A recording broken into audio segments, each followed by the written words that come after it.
how do you get people more deeply connected with your universe? We're trying to make it innovative, we're trying to make it accessible, and by introducing story and a narrative thread through the whole Infinity multiplayer experience is something that we really wanted to put a lot of attention and detail into.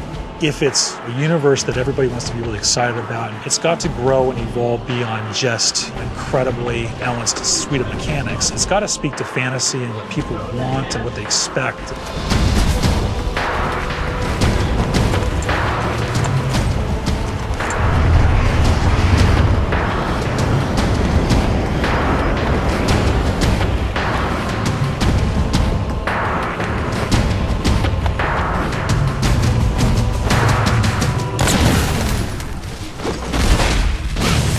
Something we really wanted to do with Halo 4 was to bring a new perspective to Halo multiplayer. Flight assassination! The high-level philosophy for multiplayer was that we wanted to unify the competitive and cooperative experiences under this one big narrative banner that we call Infinity. The Infinity is a UNSC ship that is home to the Spartan 4 program. Really try to contextualize multiplayer in such a way in which it doesn't feel like abstracted game mode off to the side. It feels very much part of the same universe. We knew we wanted to expand the audience as far as we could, but still satisfy the core as much as possible.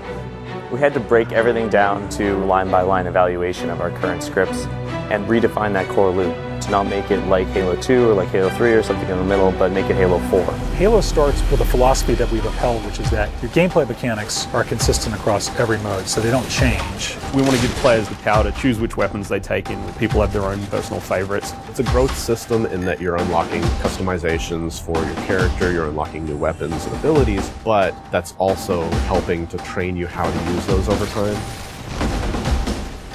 You have armor abilities and armor mods, which are sort of under the hood modifications to your armor that give you abilities, give you passive changes. And then that completely fit in with our new scoring system. There's a lot of actions players take in multiplayer that contribute but don't necessarily put a score on the board. Because of the objective medals and all the extra ways you can score in a match, no players are finishing the game with a 0. Hail Mary. So one of the big things for us was making sure that people felt involved, felt like they could always contribute in some sort of way. You're getting rewarded for teamwork, your style, your kills, your assists, the objectives you complete. And as you do that, you're going to get medals that fill up your ordnance meter. Ordnance ready. Once your ordnance meter fills up, the UNSC Infinity gives you 3 rewards you can choose from. Those are going to be power weapons, power-ups, or grenades, and you can call them down right to you. Request confirmed. We've added what we're calling a situational record. That's a replay of the person that just killed you and how they killed you. It just adds a bit more information for players. The matchmaking system has evolved to let us join in progress. Overall, this means players will be getting into games faster and more often. So the new CTF really focuses on trying to encourage a little more team play. In the past, there was a lot of dropping of the flag and changing of roles. Now when you pick up the flag, Carrying flag. You're 100% committed, and at that point, your role is now to deliver that flag. your HUD will change to tell you exactly where the deliver point is. Flag capture. Everybody can see exactly what it is that they're supposed to do. If you don't have that flag, then you'll still get points for helping your flag carrier, driving him around, assisting him, saving his life, returning your own flag, defending your flag against the enemies. It's a much more intense experience for all of the players. Enemy team scored.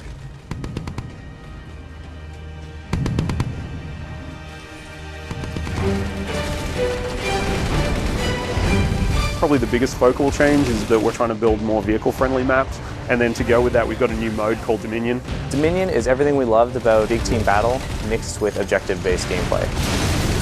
You have lots of vehicles, big power weapons, large maps, but now there's bases. As you reinforce the bases, then shields will come up, or you'll be able to activate turrets to kind of reinforce those locations. It's kind of like territories, but with a little bit more of a twist. Territory control. One of the biggest challenges was trying to get vehicle and infantry play to work really well on a large map that had a lot of interior space. In Longbow, for example, all the bases in Dominion are fully thought out features in the map, and that really lets you get that break-in and defend gameplay.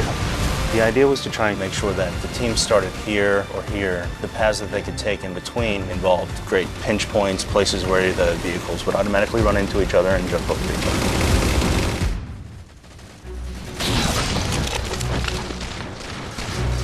Whenever we start a space, we need to concentrate on a few key things. One is that there's distinct landmarks everywhere you look, so you can orient yourself and you never get lost while you're playing. Two is that whenever you're moving from location to location, if you're jumping across a gap, that none of those jumps feel frustrating. So for instance, floods are a replacement for infection, and players have higher jump height. Infected.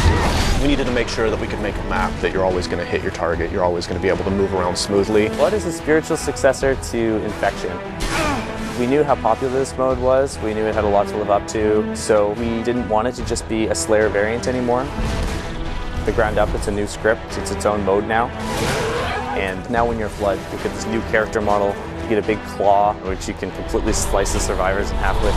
If you look at the model, there's a set of fingers gripping the top of it. The idea being it's kind of been an explosive growth. As soon as they get infected, it just kind of pops out of them. There's like little teeth inside now. In addition to all of the new elements that we're adding to Halo 4 multiplayer, we're bringing back and improving a bunch of old favorites. We're bringing back King of the Hill and Oddball. With Oddball, we also want to incorporate all the elements of our new scoring system. We're looking for ways to make it a team-based experience like never before. Instead of just running away and hiding, now players get points for passing, catching, intercepting the ball. It completely changed the landscape. We're working with Certain Affinity to build content for multiplayer. It's a pretty huge undertaking. Certain Affinity has been a great partner to 343 for many years. They worked with us on the Defiant Map Pack and Halo Anniversary.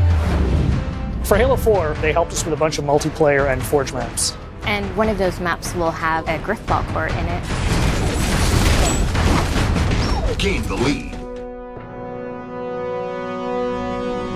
Forge is our toolset that allows players to customize their own levels. So we give multiple spaces that each have unique components that you can kind of mix and match to make your own layouts. We felt like a previous permutation of Forge wasn't necessarily the most accessible. The biggest thing for us was trying to increase the speed at which you can build things. We have a lot of new components. First is a magnet system, which makes it easier to line up pieces to each other.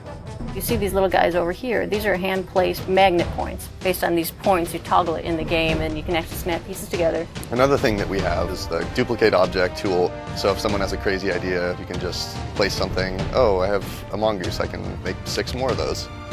Whenever you exit your editing mode, you'll end up seeing shadows cast on the pieces that you placed.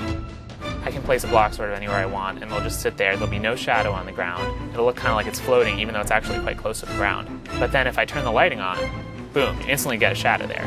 There's going to be things out there where we just end up scratching our heads being like, how did someone do that?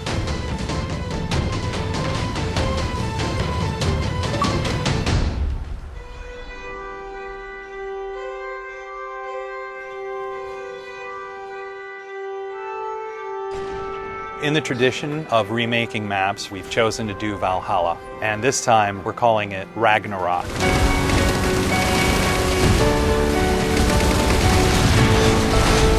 It is almost identical to the original layout of Valhalla.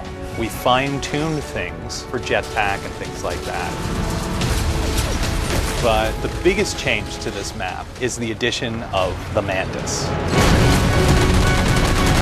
Mantis is probably the biggest new sandbox toy we have this time around. When you walk up to it, you'll see it sitting on the floor, and so you hop in this hatch in the back. On its right hand, it's got an enormous UNSC chain gun, and then on the left side, it's got a 5-canister rocket pod.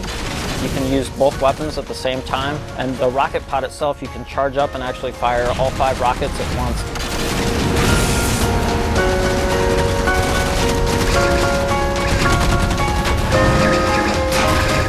The other thing that's really sweet with it is it has a melee stomp.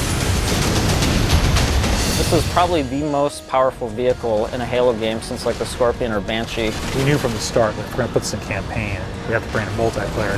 What better toy do I want to use the Battlefield in the back?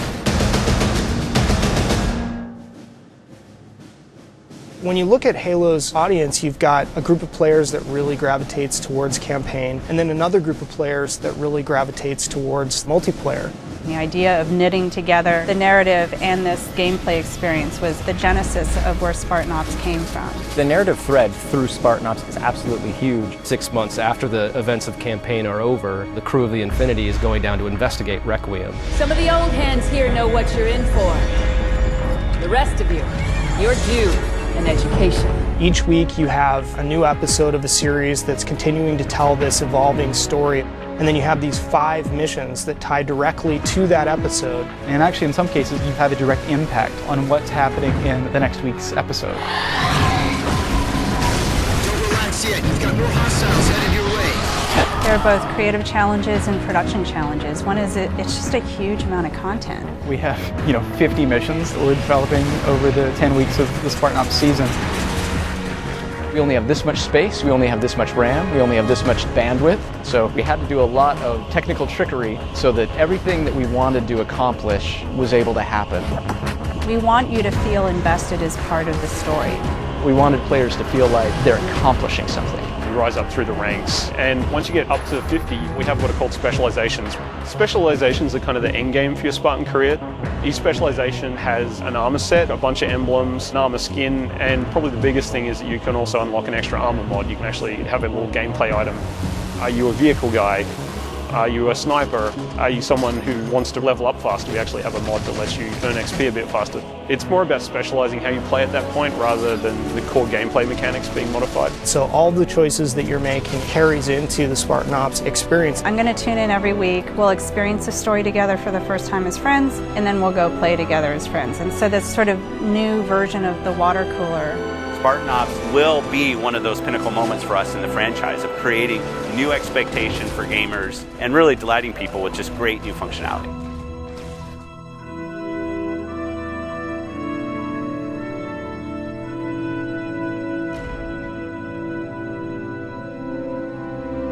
We're seeing just kind of the tip of the spear. Going where we want to go in the next steps is only made possible by building absolute confidence. A hero is someone who takes action even though they have something to lose. You gotta have the gumption. You gotta have the confidence to go after it.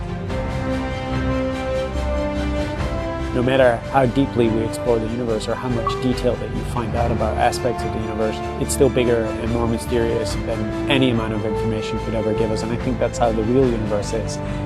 Super excited about where this game has evolved to. There's so much variation at all levels of the game that make it infinitely replayable. People play it and they say, man, that's great, I just want one more game, and another one, and just keep going. It has been sort of this puzzle that's come together person by person.